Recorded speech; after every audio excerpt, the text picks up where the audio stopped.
Esta é a história do dia da Rádio Observador. A iniciativa liberal está ameaçada com o novo foco do PSD na descida do IRS.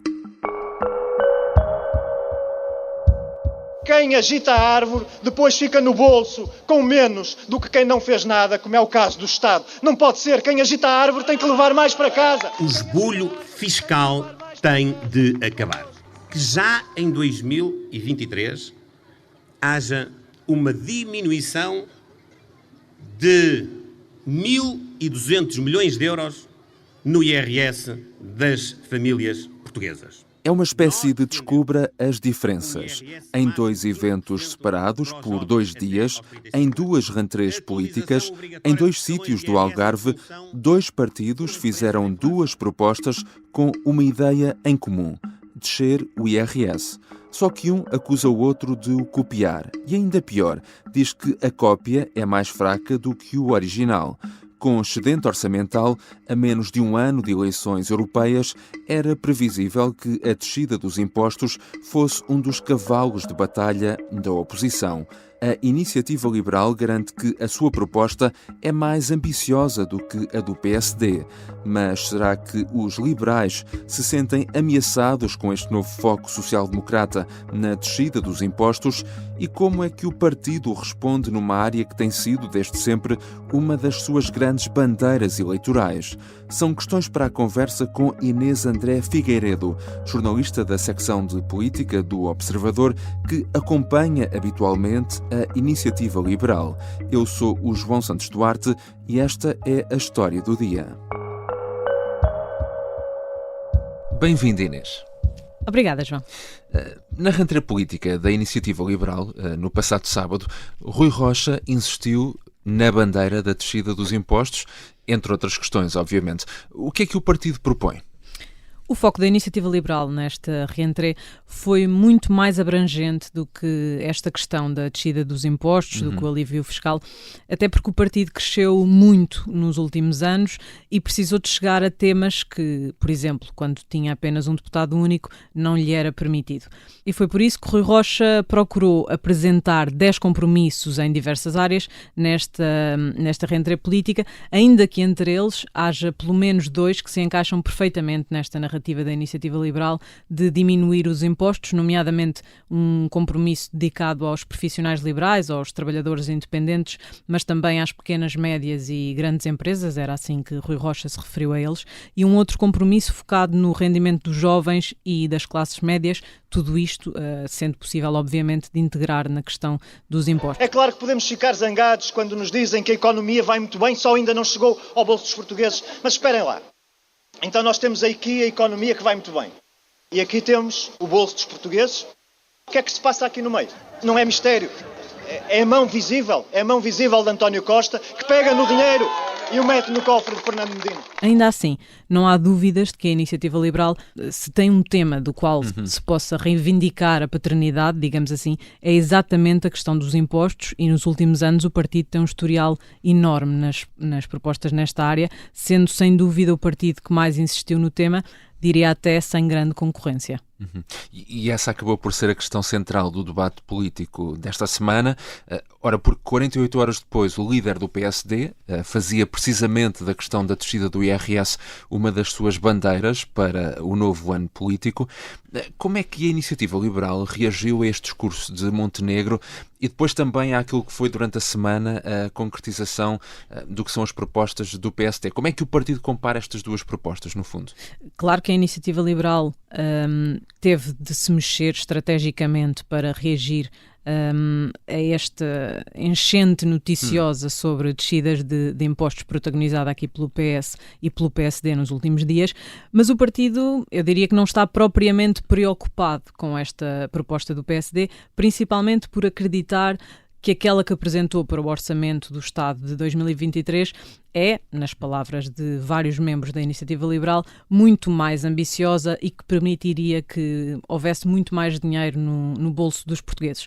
Rui Rocha chegou a chamar-lhe frouxa, a esta proposta do PSD, a dizer que tanto o PSD como o PS estavam a competir na Liga dos Últimos e entre os liberais que fomos ouvindo nos últimos dias, por exemplo, Mário Amorim Lopes, fazia questão de dizer que a imitação é uma das melhores formas de elogio, referindo-se a esta proposta do PSD e a esta discussão entre o PSD e o PS como uma imitação, como uma cópia. Portanto, chegaram tarde, tanto o PS como o PSD chegaram tarde a esta discussão, mas obviamente que nos congratulamos, a nós, e eles também, naturalmente, por terem finalmente chegado à discussão. No fundo, é isto que a IEL acha, que tanto o PSD como o PS entraram nesta luta a reboque da Iniciativa Liberal.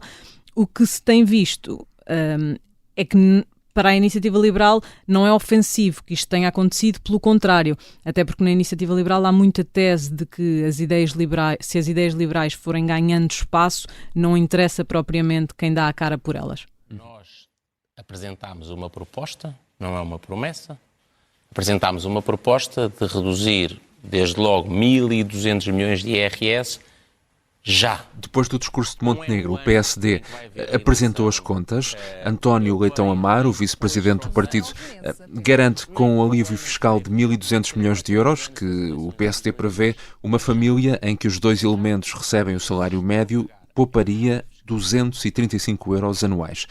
E a Iniciativa Liberal, que contas tem para contrapor?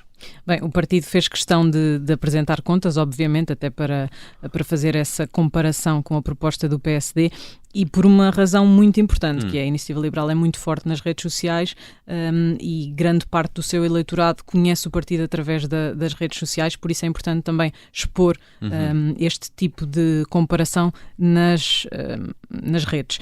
Para termos uma ideia, a Iniciativa Liberal diz que em vez desses tais 235 euros anuais de poupança para uma família que o PS propõe, que a sua proposta que levou ao orçamento do Estado para 2023 e que foi rejeitada, aliás, o PSD absteve-se, mas que essa proposta valeria uma poupança anual de 1.540 euros. Ou seja, se a proposta do PSD levava a que essa tal família tivesse no bolso mais 20 euros mensais, é um número arredondado, a da Iniciativa Liberal permitiria que fossem quase 130. Ora, o PS foi obviamente também rápido a reagir, acusou o PSD de cambalhota fiscal. A Iniciativa Liberal fica aqui, no fundo, no meio deste ping-pong entre os dois partidos do Bloco Central. Como é que os liberais tentam também virar a narrativa a seu favor, de certa forma? Eu creio que a Iniciativa Liberal vai continuar a afirmar esta teoria de que o PS e o PSD é que chegaram tarde a esta batalha do alívio fiscal, da descida dos impostos e de que foi preciso os portugueses estarem sufocados em impostos. Ontem esta era uma das expressões que um dos liberais usava no texto que publicámos no Observador, de que era preciso os portugueses estarem sufocados em impostos para que os partidos começassem a pensar que era preciso agir, que era preciso fazerem disto uma batalha eleitoral e que isto lhes podia trazer votos nas próximas eleições. Há aqui uma questão também importante, porque obviamente uma parte do eleitorado da Iniciativa Liberal cruza-se também com o eleitorado do PSD. Os liberais sentem-se de alguma forma ameaçados com este posicionamento do PSD? Terão receio de perder votos agora com este novo foco social-democrata numa questão que tem sido sempre, no fundo, a bandeira da Iniciativa Liberal desde o início, não é? Claro que a Iniciativa Liberal sabe que uma parte do eleitorado tem mais acesso àquilo que é feito pelo PS e pelo PSD, até através da comunicação social, por serem os dois maiores partidos, do que a Iniciativa Liberal. E isto é um esforço que todos os partidos pequenos, não só a ele, mas todos têm de fazer constantemente, daí a tal importância do trabalho feito nas redes sociais nos dias de hoje. Mas a Iniciativa Liberal sabe também que há uma parte do eleitorado que já conquistou e que dificilmente é volátil o suficiente para mudar de opinião por causa de uma proposta deste tipo. Ou seja, quem votou na Iniciativa Liberal por causa de uma proposta de alívio fiscal, de descida de impostos, provavelmente não se revê numa proposta do PSD e muito menos numa proposta do PS. Claro que isto não implica que a Iniciativa Liberal não tenha de procurar eleitorado noutros sítios. Uma coisa não implica a outra.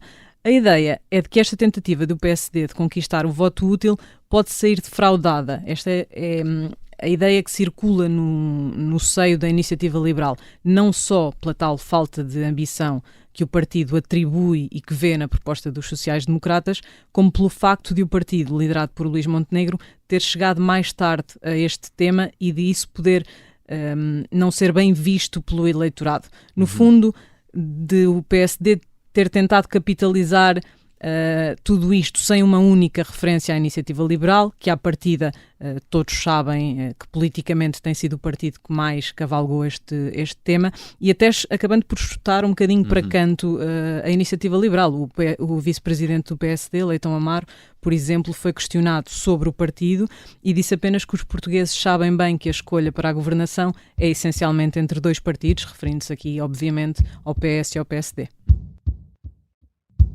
Já voltamos à conversa com Inês André Figueiredo, jornalista da secção de política do Observador. Na segunda parte vamos falar do que será a estratégia ou contra-ataque da Iniciativa Liberal.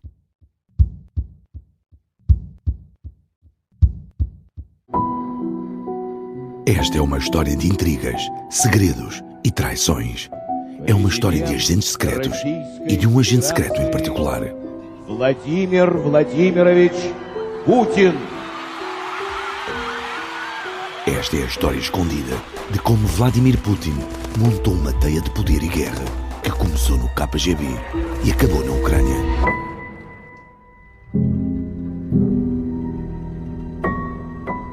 Um espião no Kremlin é uma série para ouvir em 6 episódios que faz parte dos Podcast Plus do Observador. Já pode ouvir todos os episódios no site do Observador, nas plataformas de podcast ou no YouTube. Os Podcast Plus do Observador têm o apoio da Onda Automóveis. Estamos de regresso à conversa com Inês André Figueiredo. Inês, que estratégia vai agora seguir a Iniciativa Liberal para se diferenciar ou distanciar do PSD? A Iniciativa Liberal não tem propriamente muita necessidade de se diferenciar do PSD no que toca à proposta, porque as propostas em si são distintas. Tem sim necessidade de mostrar ao eleitorado quais é que são essas diferenças e porque é que a proposta da Iniciativa Liberal, neste caso, será melhor do que a do PSD, obviamente na visão dos liberais. E esse sim será um desafio para o partido, particularmente a tentativa de se impor entre esta luta do PS e do PSD, que, como já disse anteriormente, tem muito mais palco mediático até na comunicação social e que nos últimos dias acabou por marcar não só a discussão, mas como a entrada no novo ano político, que para outros partidos ainda nem sequer houve esse pontapé de saída e que no fundo PSD e PS já estão aqui a marcar o arranque do ano. Acredito também que esta discussão, ainda que haja obviamente outros temas que vão estar em cima da mesa nos próximos dias, se vai estender pelo menos até à proposta do PSD, que ficou marcada para o dia 20 de setembro, pelo menos foi essa a indicação que o partido deu. E já falta, portanto, praticamente um mês para essa data. Que proposta é que a Iniciativa Liberal deve levar também ao Parlamento em setembro, quando o Orçamento do Estado para o próximo ano começar a ser discutido?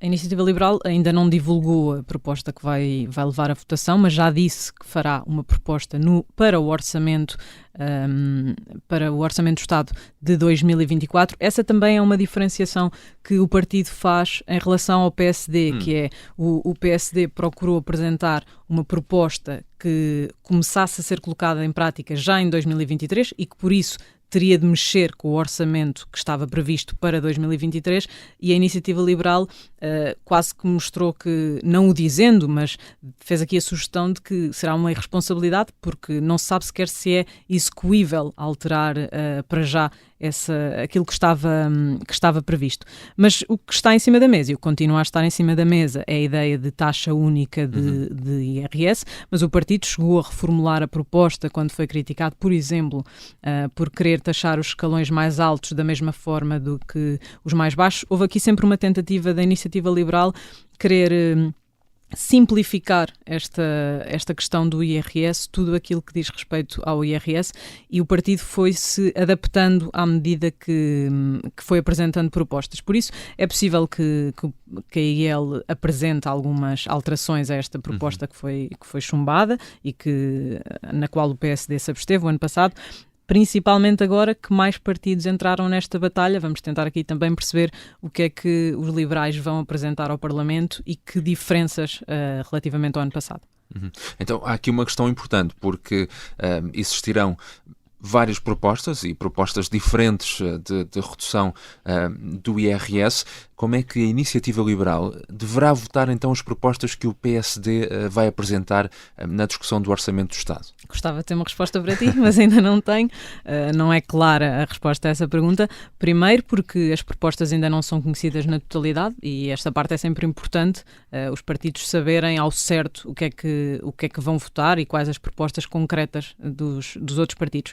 Depois, porque a Iniciativa Liberal ainda não se comprometeu com esse sentido de voto. Mas voltando à questão das ideias liberais, a Iniciativa Liberal tem vindo sempre a dizer que está na política para tornar Portugal mais liberal e há muito aquela ideia de que pouco é melhor do que nada. Por isso, sem tentar aqui adivinhar o que é que a Iniciativa Liberal vai ou não votar, porque é uma coisa que temos de esperar para ver, mas o partido tem muitas vezes optado por votar a favor ou abster-se em propostas que realmente são de redução de impostos, sejam elas quais forem. Aconteceu, por exemplo, com o IVA. Por isso, talvez isto seja aqui um fator indicativo para perceber que provavelmente a Iniciativa Liberal vai estar ao lado de quem quer que seja que apresente uma proposta para descer os impostos.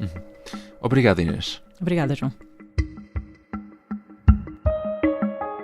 Inês André Figueiredo é jornalista da secção de política do Observador.